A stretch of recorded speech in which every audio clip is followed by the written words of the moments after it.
آج یہ یہاں پہ ہماری مہمان ہے اور میں مولانا فضل الرحمان صاحب کو، جناب محمود خان اچکزئی صاحب کو، سینیٹر علامہ ناصر عباس صاحب کو، دنیش کمار صاحب کو، سٹیج پہ جتنے بھی میرے سینئرز بیٹھے ہیں ان سب کو یہاں پہ خوش آمدید کہتا ہوں۔ اور یقیناً سٹیج پہ بیٹھے ہوئے کچھ جو ہمارے بزرگ ہیں، سینئر سیاستدان ہیں، وہ آپ کا جوش و جذبہ دیکھ کے یہ سوچ رہے ہوں گے کہ بھائی یہ مرنے مارنے کے لیے کیوں تیار ہو گئے ہیں۔ تو یقیناً آپ سے کوئی چیز چھپی ہوئی نہیں ہے، لیکن آپ کو صرف یہ عرض کرنا ہے کہ یہ جو قانون آیا ہے پیکا ترمیمی بل 2025، اگر آپ نے یقیناً یہ قانون پڑھا ہوگا، لیکن پارلیمنٹ میں تو یہ بغیر بحث کے منظور ہو گیا، تو پارلیمنٹ میں تو بحث نہیں ہوئی، تو علامہ ناصر عباس صاحب سینیٹر ہیں، اگر وہ اس کو پڑھیں، جناب اچکزئی صاحب، مولانا صاحب، اور خاص طور پہ میرا بھائی دنیش کمار، وہ اس کو غور سے پڑھیں اگر، تو آپ کو پتہ چلے گا کہ اس قانون کے ذریعے پاکستان میں انڈائریکٹ نہیں ڈائریکٹ مارشل لا نافذ کر دیا گیا۔ اب اس کی نامنظور نامنظور ماشاء اللہ نامنظور نامنظور نامنظور ماشاء اللہ نامنظور ماشاء اللہ نامنظور ماشاء اللہ نامنظور۔ میں صرف زیادہ وقت نہیں لوں گا، صرف میں بتانا چاہتا ہوں کہ کیوں ہم یہ کہہ رہے ہیں کہ مارشل لا نافذ ہو گیا۔ یہ جس کسی کے پاس بھی اپنا ایک موبائل فون ہے وہ سوشل میڈیا استعمال کرتا ہے، صرف صحافی نہیں، عام پاکستانی بھی۔ تو یہ جو نیا قانون ہے، اس قانون کے تحت انہوں نے ایک نئی ریگولیٹری اتھارٹی بنائی ہے۔ تو آپ کے پاس اگر آپ ٹویٹر پہ ہیں، یا آپ یوٹیوب استعمال کرتے ہیں، یا آپ انسٹاگرام استعمال کرتے ہیں، یا آپ فیس بک استعمال کرتے ہیں، تو آپ کو اس اتھارٹی کے پاس جا کے اپنی رجسٹریشن کروانی ہے، اور اس کے بعد جب آپ رجسٹریشن کروائیں گے تو اس کے بعد ہی آپ اس کو استعمال کر سکتے ہیں، ادروائز آپ کے خلاف اس نئے قانون کے تحت کارروائی ہوگی۔ اس میں پہلے جو قانون تھا اس کے تحت کمپلین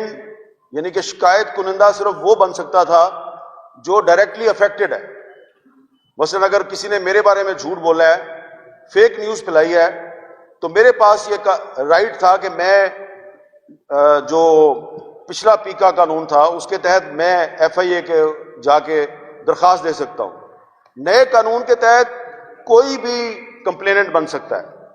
کوئی بھی کا مطلب آپ سمجھتے ہیں کہ وہ کوئی بھی جو ہے وہ کون ہوگا؟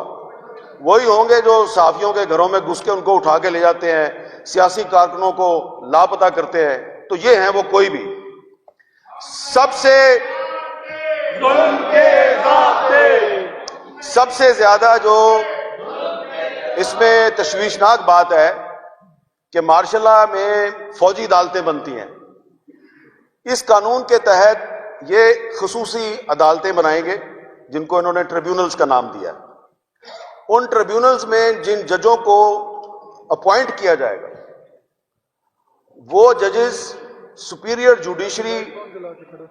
کے ساتھ کنسلٹیشن کے بغیر اپوائنٹ ہوں گے،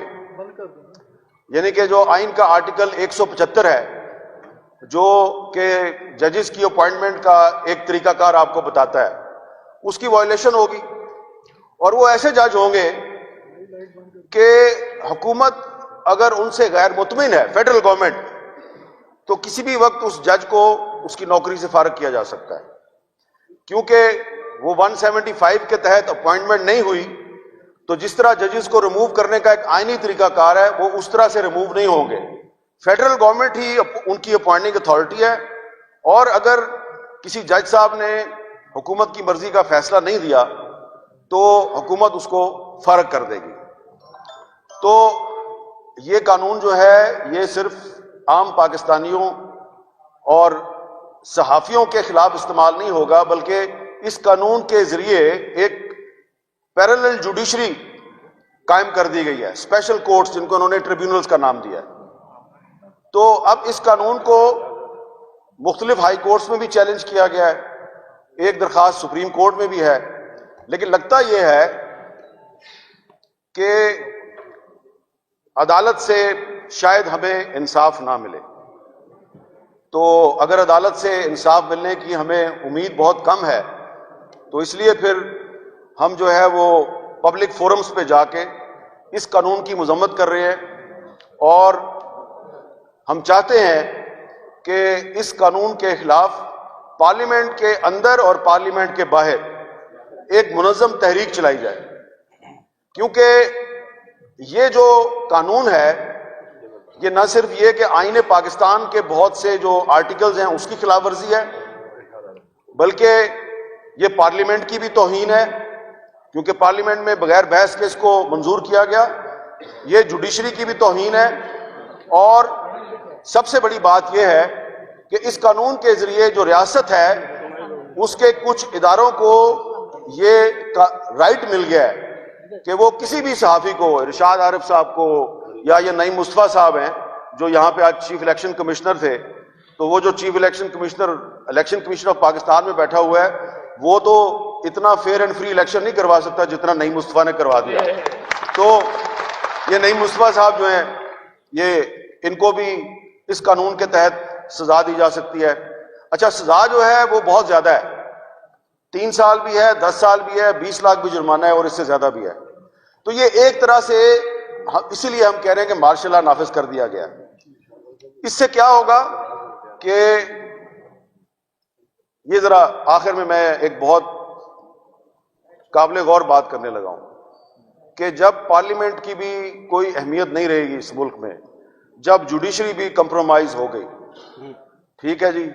اور جمہوریت اور آئین سے بھی اعتبار اٹھ گیا کیونکہ غیر آئینی قانون ہے،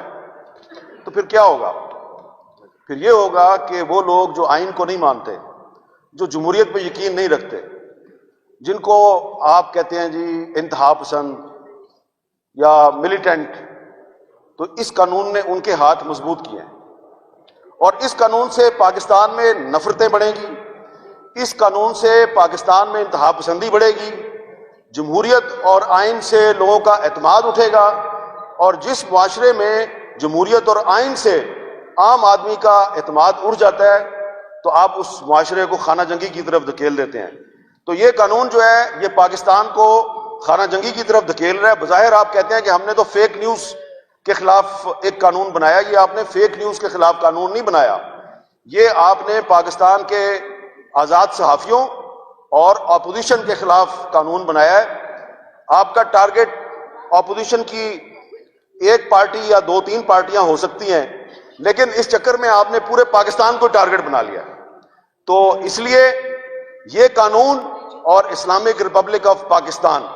کی ناٹ کو ایگزسٹ، یہ ساتھ ساتھ نہیں چل سکتے. یا تو آپ کو یہ قانون واپس لینا ہوگا یا پھر آپ کے خلاف کھلی جنگ ہوگی.